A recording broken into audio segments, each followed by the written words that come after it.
नमस्कार, simple recipe चॅनलमध्ये तुमचं खूप खूप स्वागत आहे। आज आपण ओल्या नारळाच्या वड्या करणार आहोत। त्यासाठी काय काय साहित्य घेतले ते बघूया। सर्व साहित्य ह्या वाटीने मोजून घेतले आहे। या वाटीच्या प्रमाणामध्ये 2 वाटी खोवलेला ओला नारळ घेतला आहे, 1 वाटी साखर घेतली आहे, अर्धी वाटी दूध आणि दुधावरची साय घेतलेली आहे, साय फेटून घेतली आहे, अर्धी वाटी काजूची पावडर घेतली आहे, 10 ते 12 काजू मिक्सर चालू बंद करून फिरवून घेतलेत आणि त्याची पावडर करून घेतली आहे। अशा प्रकारे पावडर करायची। 5 काजू आणि 5 बदाम याचे काप करून घेतलेत। ओल्या नारळाची वडी मी ह्या ट्रे मध्ये सेट करणार आहे। याच्यामध्ये बटर पेपर टाकते। बटर पेपरला तूप लावून घेऊया। तूप सर्व बाजूने व्यवस्थित लावायचं म्हणजे वडी चिकटत नाही। जर तुमच्याकडे असं चौकोनी ट्रे नसेल तर घरातल्या कोणत्याही एका ताटात तुम्ही वडी सेट करू शकता।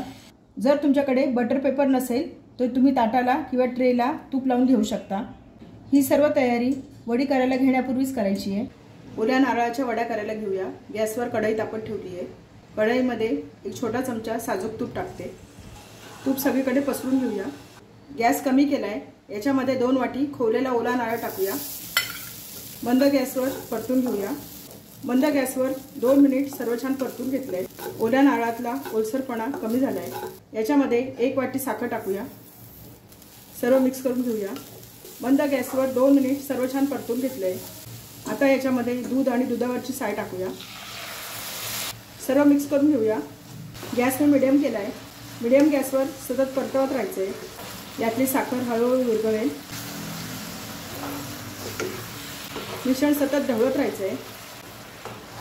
साखर छान विरघळली आहे। मिश्रणाला ओलसरपणा आलाय। मिश्रण घट्ट होईपर्यंत सतत हलवत राहायचे। मिश्रण हळूहळू घट्ट होत चालले। याच्यामध्ये काजूची पावडर टाकूया। मिक्स करून घेऊया। काजूच्या पावडरमुळे मिश्रणाला छान बाइंडिंग येते। वडीची चवही छान लागते। जर तुमच्याकडे काजूची पावडर नसेल तर तुम्ही मिल्क पावडर टाकू शकता, खवा टाकू शकता। सर्व छान मिक्स करून घ्यायचे। मिश्रण घट्ट होत चाललंय। मिश्रणाचा गोळा होत चाललाय। सतत हलवत राहायचे। या मिश्रणामध्ये चमचा उभा केला तर तो व्यवस्थित उभा राहतोय म्हणजे वडीसाठी मिश्रण तयार झालेले आहे। आता गॅस बंद केलाय। छोटा अर्धा चमचा वेलचीची पावडर टाकूया। सर्व मिक्स करून घेऊया। वेलचीची पावडर सगळ्यात शेवटी टाकायची म्हणजे वेलचीचा स्वाद शेवटपर्यंत टिकून राहतो। गॅस बंद केल्यावर 1 ते 2 मिनिटं मिश्रण हलवत राहायचं। मिश्रण छान मिक्स झाले। आता हे मिश्रण आपण ट्रे मध्ये ओतून घेऊया। मिश्रण ट्रे मध्ये काढून घेऊया। वाटीला तूप लावून घेतले। मिश्रण एकसारखं करून घेऊया। तुम्हाला वडी किती जाड किंवा पातळ करायची त्यानुसार तुम्ही वडी सेट करा। याच्यावर काजू बदामाचे काप टाकूया। तुम्ही पिस्त्याचेही काप टाकू शकता। वाटीने प्रेस करून घेऊया म्हणजे काजू बदामाचे काप पडणार नाहीत, वडीला छान चिकटून राहतील। 10 मिनिटांनंतर वडी कोमट झाली की आपण कापून घेऊया। 10 मिनिटं झाली आहे, वडी कोमट झाली आहे, कापून घेऊया।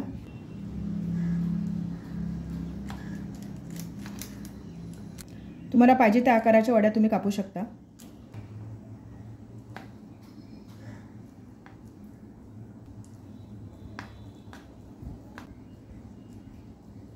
थंड झाल्या की ह्या वड्या आपण काढून घेऊया। थोडंसं केशर दुधात भिजवून ठेवलं होतं। केशर वडीला लावूया म्हणजे वडी दिसायला छान दिसते आणि चवही छान लागते।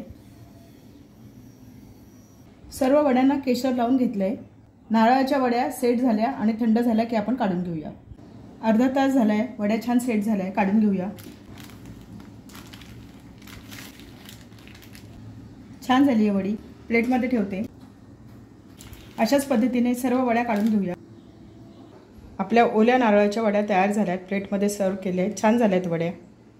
ओल्या नारळाच्या वड्या सर्वांच्या घरी केल्या जातात। प्रत्येकाची पद्धत वेगळी असते। घरगुती साहित्यातून होतात।